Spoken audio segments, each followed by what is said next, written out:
पत्नी को पैरों में पहने हुए बिछिए की वजह से पहचान लिया।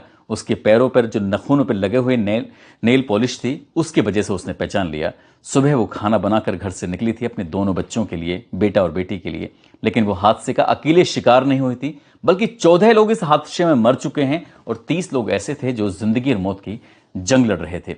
इसमें सोशल मीडिया के माध्यम से लोगों के पास तक ये बात पहुंचती है तो पता चलता है कि जिंदा लोगों की चिताएं जल रही थी और जिंदा लोगों उसमें जिनका कोई कसूर नहीं था। इस हादसे में जो बेकसूर लोग थे वो मारे जाते हैं, लेकिन कसूरवार लोगों तो कभी आज पहुंच पाएगी या नहीं पहुंच पाएगी, आज की इस कहानी के माध्यम से जानने की, समझने की कोशिश करते हैं।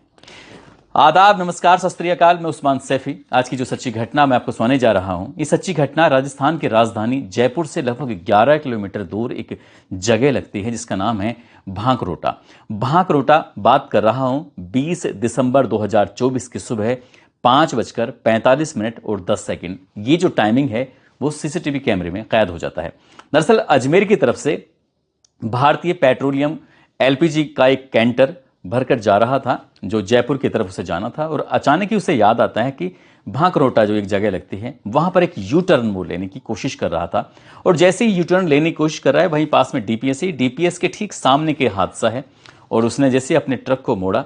सुबह के वक्त था, 5:45 के आसपास का ये समय हो रहा था। अचानक ही दूसरी साइड यानी कि जयपुर की तरफ से जो अजमेर की तरफ जा रहा है एक ट्रक, उस ट्रक की टक्कर उससे हो जाती है। साइड जैसे ही लगती है तो लगभग 5 नोजल होते हैं इस एलपीजी कैंटर में, पांचों के पांचों नोजल उस टक्कर लगने की वजह से टूट जाते हैं। और जैसे वो टूटते हैं तो जो गैस उसके अंदर भरी हुई थी, लगभग बताया जाता है कि 18 टन गैस उसके अंदर भरी हुई थी और वो गैस एक साथ ही बाहर निकलती है।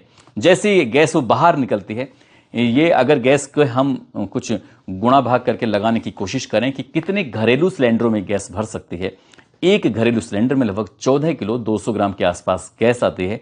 18 टन ये गैस होती है, तो इस हिसाब से लगभग 1267 घरेलू सिलेंडरों में ये गैस भरी जा सकती थी, जो कैंटर से एकदम बाहर जा चुकी थी। लगभग 200 मीटर के दायरे में एक गोला सा बन जाता है। एक लोगों के जो वातावरण था उसमें ये पूरी तरह से घुल जाती है, मिल जाती है।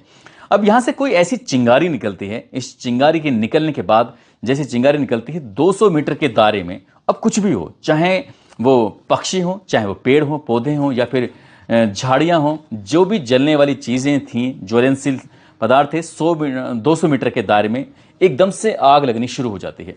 अब यहाँ जब ये घटना स्थल से लगभग कुछ ही दूरी पर एक व्यक्ति होता है जो रहने वाला तो बिहार का होता है, लेकिन यहाँ रहकर वो सब्जी बेचा करता था। शत्रुघ्न, जिसका नाम है शत्रुघ्न शाह, जो सुबह सुबह रोज की तरह अपने घर से निकलता है अपना टेम्पो लेकर। उस टेम्पो में उसका मकसद होता है कि वो जो मोहना मंडी है वहाँ जाएगा, वहाँ से सब्जी लेगा और सब्जी लेके चला आएगा। जैसे ये हादसा होता है, उस हादसे के बाद पांचों नोजल टूटते हैं और ये गैस जो होती है वो एकदम वातावरण में घुलने लगती है। तब उसे कहीं ना कहीं इस तरह का एहसास था शत्रुघ्न शाह को, ये हो सकता है कि कोई बड़ा हादसा हो जाए, इसलिए वो यहां से इस घटनास्थल से भाग जाना चाहिए। तो वो अपने टेम्पो को छोड़ता है शत्रुघ्न, और छोड़ने के बाद जितनी तेजी से वो भाग सकता था उतनी तेजी से उस घटनास्थल से भागता है। अभी वो मुश्किल से 500 मीटर की दूरी ही तय कर पाया था कि अभी तक तो उसको खुद एक तरह की दुर्गंध आ रही थी एलपीजी गैस की, लेकिन इसी बीच में पता चलता है कि एक आग के गोले के वो भी चपेट में आता है। हालांकि वो बच जाता है, उसका कुछ हिस्सा जरूर जल जाता है।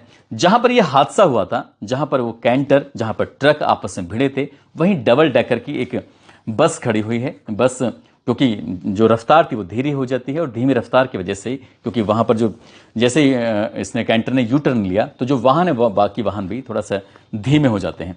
आग जब लगती है वो गुब्बारा जो होता है आग का बिल्कुल गुब्बारे की शक्ल लेता है और उसने एक साथ वो फटता है, एक साथ बहुत तेजी के साथ धमाका होता है, जिसकी ऊंचाई लगभग 150 मीटर के आसपास लोगों ने जो अंदाजा लगाया, और 200 मीटर के वैसे सर्किल में, दायरे में वो फैल जाती है आग। जो इसमें गाड़ी के अंदर डबल डेकर बस के अंदर बैठे हुए हैं, आधुनिक बस होती है और आधुनिक बस होने की वजह से दोनों उसकी जो खिड़कियां थी जिसमें लोग चढ़ते हैं उतरते हैं, वो दोनों की दोनों अपने आप से लॉक हो जाती हैं। जो मुसाफिर थे लगभग उनकी संख्या बताई जाती है 34 के आसपास, 34 के 34 मुसाफिर उसके अंदर फंस जाते हैं। वो भी कहीं ना कहीं निकले हुए थे। वो शायद बताया जाता है कि अजमेर की तरफ से आ रहे थे और उन्हें जयपुर की तरफ जाना था। आग लगती है और उस गाड़ी में भी आग लगनी शुरू हो जाती है। चीख पुकार मच जाती है। लोगों को समझ ही नहीं आ रहा था कि आखिरकार करें तो क्या करें।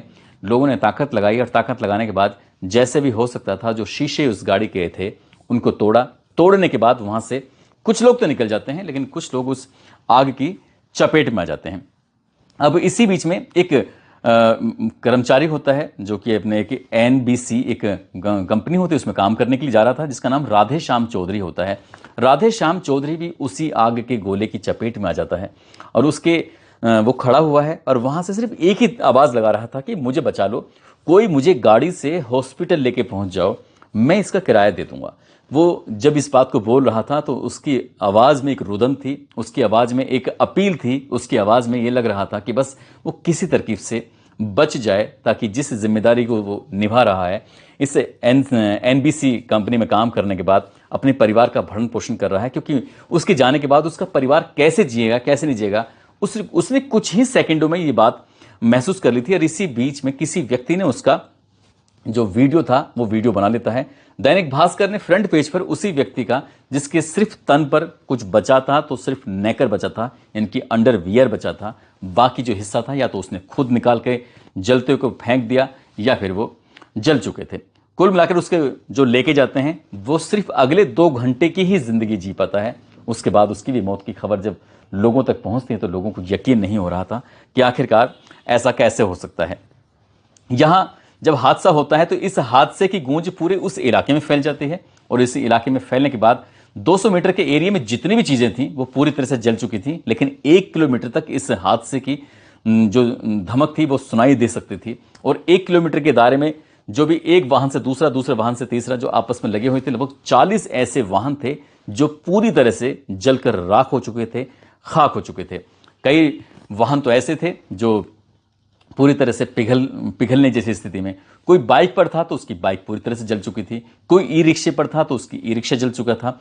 जैसे शत्रुघ्न था, जब शत्रुघ्न अपने उस ऑटो के पास वापस लौट कर आता है तो उसका जो ऑटो था वो भी पूरी तरह से तहस नहस हो चुका था। यदि जैसे एक मीडिया कर्मी ने उससे पूछताछ की तो उसने कहा कि अगर मैं यहीं पर रुका होता शायद वो गंभीर रूप से घायल हो जाता, क्योंकि उसका जो उसके टेम्पो की हालत हुई थी वही हालत उसकी भी हो सकती थी, लेकिन वो इस हादसे से बच गया था। उसका थोड़े से चेहरे पर उसका जल चुका था। इस हादसे में जो घायल थे, गंभीर रूप से घायल थे, उन्हें तत्काल प्रभाव से हॉस्पिटल लेके जा रहे थे। इसी बीच में जो कुछ लोग जल रहे थे तो अपने कपड़ों को फाड़ के फेंक रहे हैं। पक्षी जो आसमान में उड़ रहे थे वो भी जल के नीचे गिर रहे हैं। ऐसा मंजर जिन लोगों ने अपनी आंखों से देखा था, उस मंजर को देखने के बाद लोग सहम रहे थे। और जहां जहां तक इस धमाके की गूंज सुनाई दी, अभी सूरज क्या हल्का हल्का दिन निकलना शुरू हुआ था और 1 घंटे 2 घंटे जब बीतने के बाद पता चलता है कि 5 लोग मर गए। उसके बाद पता चलता है कि 2 संख्या और बढ़ गई है। धीरे धीरे करके जैसे जैसे वक्त आगे बढ़ रहा था वैसे वैसे मरने वालों की संख्या बढ़ती चली जाती है। बताया जाता है कि मरने वालों की संख्या लगभग 14 के आसपास हो चुकी थी और इसमें 30 लोग ऐसे थे जो घायल हो चुके थे और 30 में 20 लोग ऐसे थे जो 80% के आसपास जल चुके थे। और इन 80% में जो जले हुए थे 20 लोग, उनमें 7 लोग ऐसे थे जो जिंदगी और मौत की आईसीयू में जंग लड़ रहे हैं। कब तक वो जिएंगे कब तक नहीं, क्योंकि बताया जाता है कि 60% जलने के बाद भी शायद इंसान पूरी जिंदगी ठीक से जी भी नहीं पाता। अब ऐसे ही यहां पर सुबह सुबह का वक्त था। एक व्यक्ति जो कि गढ़वालों की दाढ़ी एक जगह लगती है, वहां का रहने वाला, जिसका नाम शेरा होता है। शेरा की आदत है कि रोज सुबह वो उठता है और उठने के बाद वो मॉर्निंग वॉक के लिए निकलता है। यहां पर जो उसने अपनी आंखों से दृश्य देखा, लोग जल रहे हैं, चीख रहे हैं, चिल्ला रहे हैं और उन्हें